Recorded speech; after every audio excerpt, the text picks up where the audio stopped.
வணக்கம். இன்னைக்கு நாம பார்க்க போற விஷயம் ரொம்பவே முக்கியமானது. இந்திய அரசியலமைப்பு சட்டம், அப்புறம் 1955ல கொண்டு வரப்பட்ட குடியுரிமை சட்டம். இதெல்லாம் கேட்டாலே கொஞ்சம் போர் அடிக்கிற மாதிரி ரொம்ப கடினமான சட்ட வார்த்தைகளா தோணும் இல்லையா? ஆனா கவலைப்படாதீங்க. இந்த விளக்கத்துல அது எல்லாத்தையும் உடைச்சு ரொம்ப எளிமையான ஒரு காட்சி பயணமா நம்ம பார்க்க போறோம். வாங்க உள்ள போகலாம். சரி, எடுத்த உடனே ஒரு அடிப்படையான கேள்விய கேட்போம். இந்த சட்டங்கள்லாம் எந்த பிரச்சனைக்கு தீர்வு காண முயற்சி பண்ணுது? ஒரு நாடுங்கிறது வெறும் நிலப்பரப்பு மட்டும் கிடையாதுங்க. அங்க வாழற மக்கள் தான் அந்த நாடு. அப்போ அதிகாரப்பூர்வமா அந்த நாட்டைச் சேர்ந்த குடிமகன் அப்படின்னு யார நாம சொல்ல முடியும்? இந்த கேள்விக்கான விடையத்தான் நாம தேடப் போறோம்.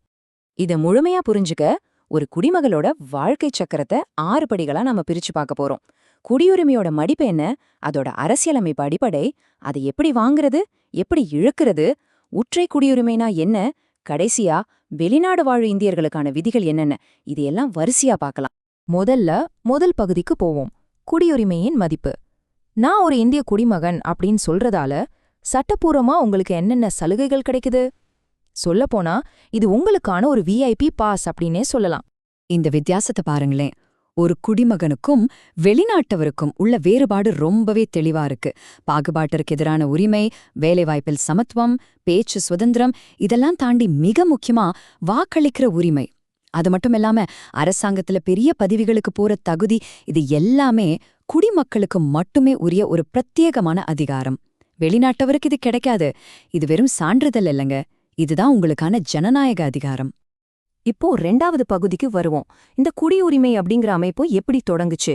ஜான்வரி 26, 1950ல நம்ம அரசியலமைப்போட பகுதி 2ல இதுக்கான ஆரம்பகட்ட விதிகள் எப்படி எழுதப்பட்டுச்சுன்னு பார்க்கலாம்.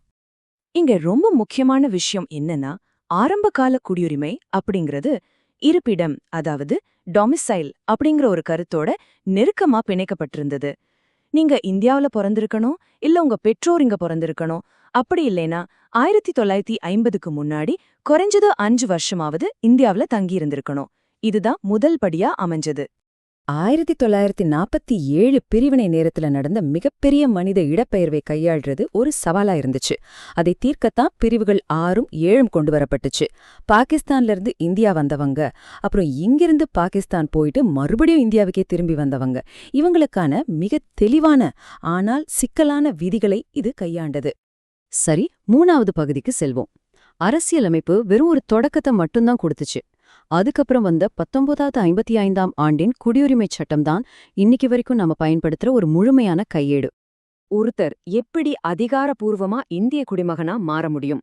நாடாளுமன்றம் இதுக்கு 5 வழிகளை வகுத்து வச்சிருக்கு.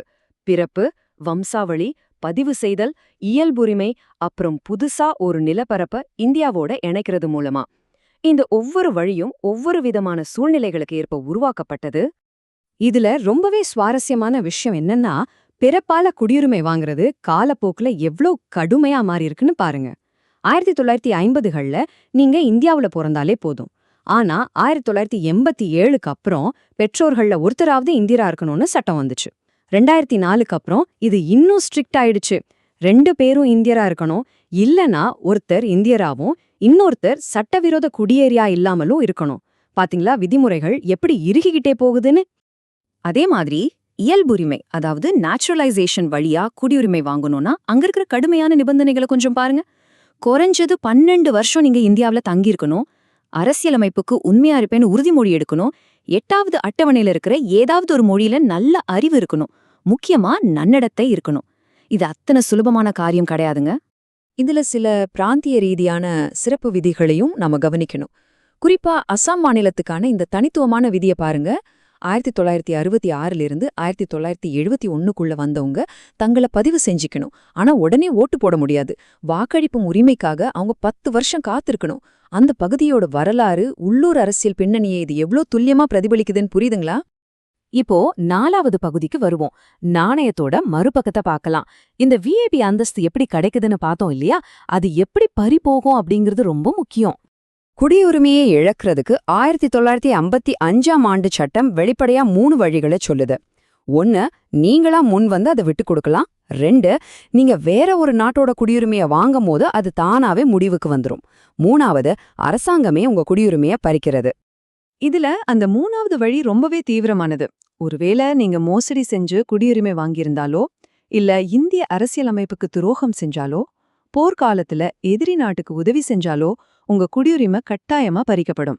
அதனால மோசடி செஞ்சோ தேச துரோகம் பண்ணியோ வாங்கினா இந்த குடியுரிமை நிரந்தரம் இல்ல அப்படிங்கிறது ரொம்ப தெளிவா சொல்லப்பட்டிருக்கு.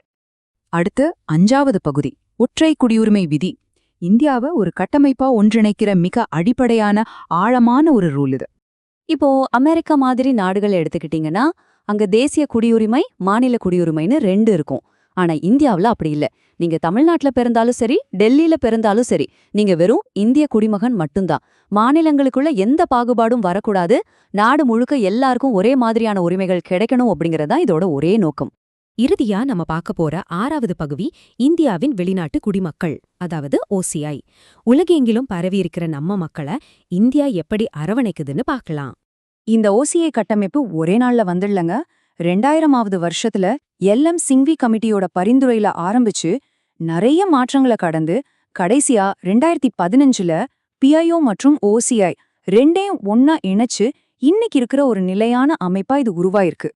ஆனா இங்க ஒரு விஷயத்த நாம தெளிவா புரிஞ்சுக்கணும். OCI கார்டு வச்சிருக்கவங்களுக்கு நிறைய சலுகைகள் கிடைச்சாலும் அவங்க முழுமையான குடிமக்கள் கிடையாது.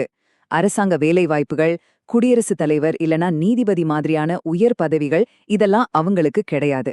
முக்கியமா அவங்க ஓட்டு போடவோ தேர்தல்ல நிக்கவும் முடியாது. நிறைய பேருக்கு இந்த NRI, PIO அப்புறம் OCI இந்த 3 வார்த்தைகளுமே ஒரே மாதிரி குழப்பமா இருக்கும். ஆனா இந்த அட்டவணைய பாத்தீங்கன்னா உங்களுக்கு ரொம்ப தெளிவா புரியும். NRI அப்படிங்கிறவங்க வெளிநாட்டுல வாழ்ற முழுமையான இந்திய குடிமக்கள். ஆனா PIOவும் OCIயும் வேற நாட்டு குடிமக்கள். அவங்களுக்கு இந்திய அரசாங்கம் சில குறிப்பிட்ட சலுகைகளை மட்டுமே கொடுக்குது. இந்த அலசலோட முடிவுக்கு நாம வந்துட்டோம்.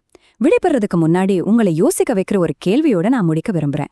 எவ்வளவு சிக்கலான சட்டங்கள், விதிகள், திருத்தங்கள் இதெல்லாம் சிலரை உள்ள விடாம தடுக்கிறதுக்காக உருவாக்கப்பட்டதா, இல்ல உலகத்திலேயே மிகப்பெரிய பன்முகத்தன்மை கொண்ட ஒரு நாட்டை ரொம்ப வலுவா ஒன்னு சேர்க்கிற ஒரு பசையா செயல்படுதா? நீங்க என்ன நினைக்கிறீங்க? யோசிச்சு பாருங்க. தொடர்ந்து பல விஷயங்களை கத்துக்கோங்க. மீண்டும் இது போல இன்னொரு சுவாரஸ்யமான விளக்கத்துல உங்களை சந்திக்கிறேன்.